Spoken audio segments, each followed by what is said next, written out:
திரு கோட்டீஸ்வரன் அவர்களுடைய பார்வை வாங்கணும். திரு கோட்டீஸ்வரன், இது நான் சொன்ன மாதிரி போன வாரம் வேற ஒரு விஷயம் பேசணும், இந்த வாரம் வேற ஒரு விஷயம், ஆனால் இது வந்து கட்டமைக்கப்படுகிறதோ அப்படின்ற கேள்வியை முன்வைக்கிறாங்க. அப்போது எழுப்பப்பட்டது நாங்கள் அதிமுகவுக்கு அழைப்பு நாங்கள் விடுத்திருக்கோம்னு அவர் சொல்லலை, கேட்ட கேள்விக்கான பதிலாக அவர் சொல்கிறாரு. இன்று வந்து ஒரு வீடியோவை வெளியிட்டாரு, அது சர்ச்சையாகுது, அப்புறம் நீக்கிறாரு, அப்புறம் திரும்ப வந்து அதில் எதுவும் சர்ச்சை இல்லைன்னு வெளியிடுறாரு.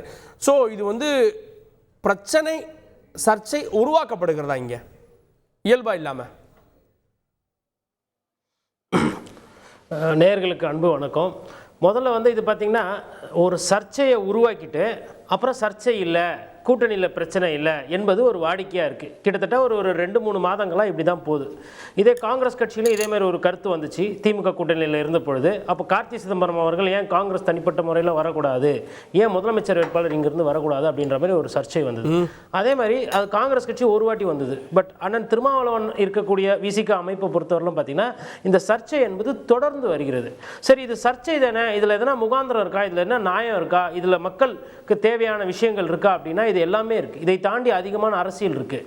இது வந்து ஏதோ ஒரு சட்டமன்ற உறுப்பினரோ இல்லை யாரோ ஒரு கவுன்சிலரோ 19 ரூபா போட்டுட்டு ட்வீட்டை போட்டு எடுக்கிறது இல்லை.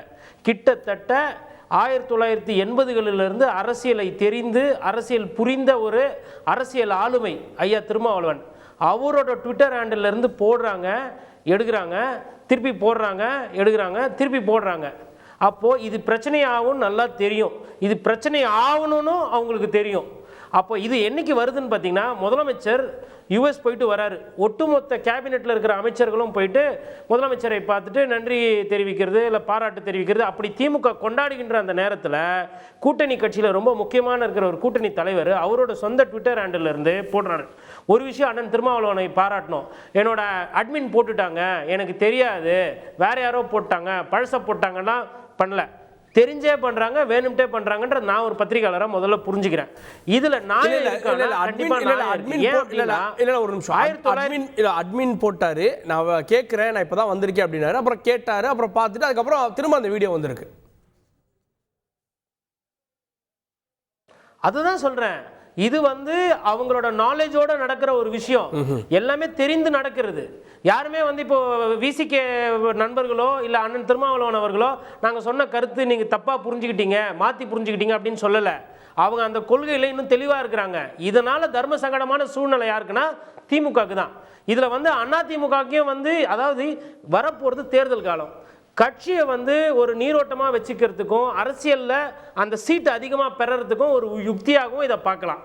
இதில் வந்து ரொம்ப முக்கியமான விஷயம், பிஜேபி வந்து இது மாதிரி வச்சு வருதா, பிஜேபியில் இருக்கிற கூட்டணி இப்போ அதிமுகவுக்கும் பிஜேபிக்கும் சமீப காலமாக ஒரு சில பிரச்சனைகள்லாம் பார்த்தோம், முடிஞ்சு போச்சு அப்படின்றாங்க. பட் இங்கே என்னன்னா இப்போ இந்த சர்ச்சை வர்றதுனால கூட்டணி முடிஞ்சிரும் அப்படின்றது கிடையாது. அண்ணன் திருமாவளவன் எல்லா சைட்லையும் டோரை திறந்து வைக்கிறாருன்ற மாதிரி நான் புரிஞ்சுக்கிறேன் முதல் பார்வை. அதற்கு என்ன விளக்கம் கொடுப்பாங்கன்னா, மது ஒழிப்பு என்பது உங்களோட தேர்தல் வாக்குறுதியில் இருக்கிறது தானே, மதுவால் அதிகமான மக்கள் சாவறாங்க தானே, நீங்கள் மது ஒழிப்பு கொண்டு வருவேன்னு சொன்னீங்க தானே, தேர்தலில் பிரச்சாரம் பண்ணீங்க தானே, வாக்குறுதி கொடுத்தீங்க தானே, அதை செய்யுங்கன்னு வாங்க. ரெண்டாவது, எனக்கு முன்னாடி அண்ணன் அருமை சகோதரர் சிந்தனை செல்வன் பேசினார், நியாயமான உண்மையான பேச்சு. மது பழக்கம் இன்னைக்கு ஸ்கூல் போகிற பசங்கிட்டையும் காலேஜ் பசங்கிட்ட கஞ்சா போத அதிகமாக இருக்குன்னா இருக்கு.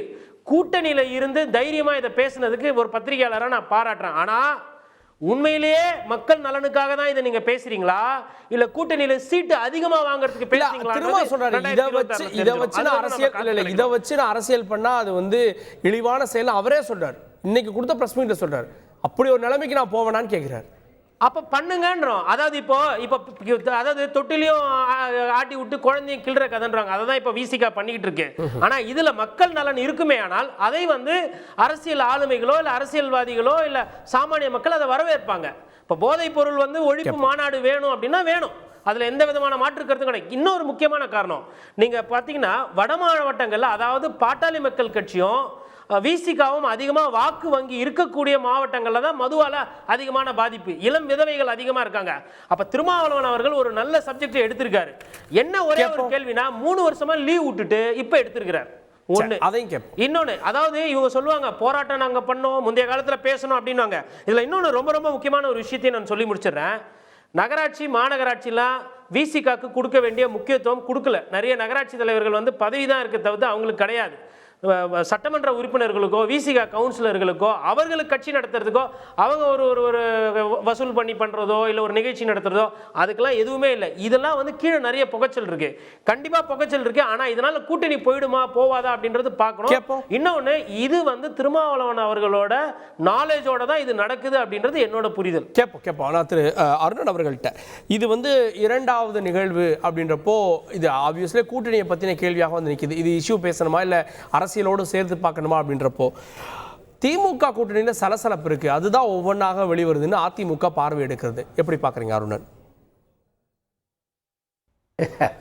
லைக் அதிமுக நண்பர் மணிகண்டன் பேசுனதை நம்ம எல்லாரும் கேட்டோம், கொஞ்சம் எதிரொலிக்குது. அதை கொஞ்சம் சரி பண்ண சொல்லும் காருக்கு. இப்போ அவரே வந்து அப்படிலாம் திருமா அவர்கள் திமுக கூட்டணியிலிருந்து வெளிவர மாட்டார் அப்படின்னு முதல்ல ரொம்ப அழுத்தமாக சொன்னார். பிறகு அடுத்தாப்புல இது மது ஒழிப்பு கூட்டணியா கூட்டணி ஒழிப்பு கூட்டணியா அப்படியும் பேசுகிறார். ஆக அதிமுக சார்பாக பேசுகிறவங்க எப்படி குழம்பி போயிருக்காங்க என்பது தான் இதிலிருந்து தெரியுது.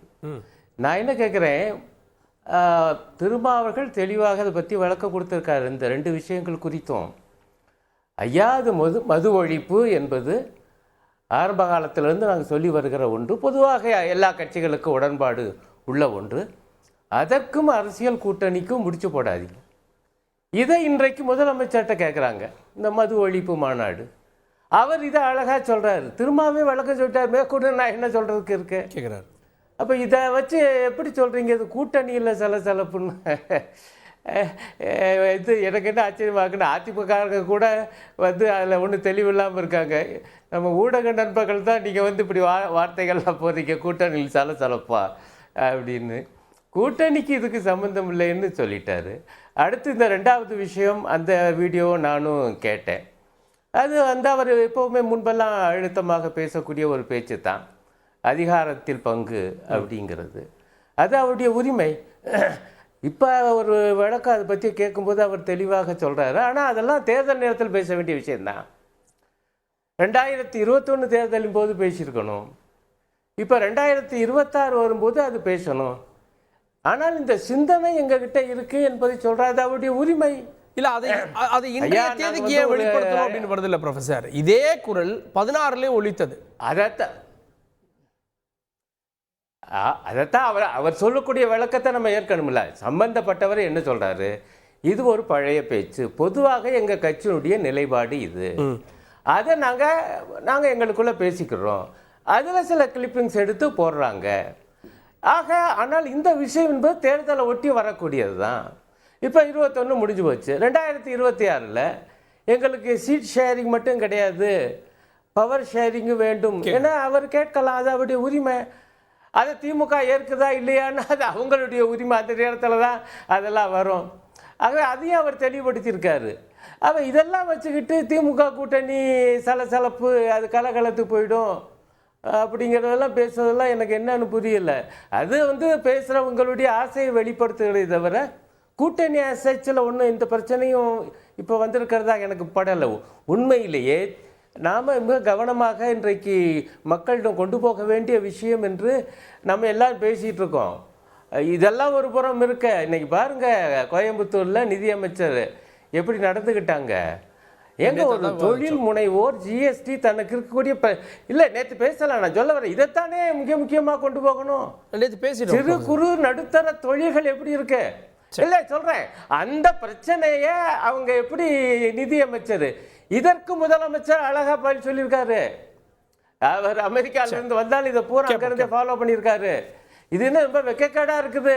எங்க ஒரு கோரிக்கை ஒரு குரலை கொடுத்தா அதற்காக ஏதோ ஒரு வகையில் சொல்லி அதை வந்து மன்னிப்பு கேட்க வச்சு அதை வீடியோ எடுத்தா இந்த வீடியோ போட்டுவிட்டு வீடியோ போட்டதுக்கு மன்னிப்பு கேட்டா தமிழ்நாடு பாஜக தலைவர் கொடுமையா இருக்கு. இதைத்தான் இப்ப மக்களிடம் கொண்டு போகணும், இதுதான் முக்கியமான பிரச்சனை. செய்திகளை உடனுக்குடன் தெரிந்து கொள்ள உடனே சப்ஸ்கிரைப் பண்ணுங்க.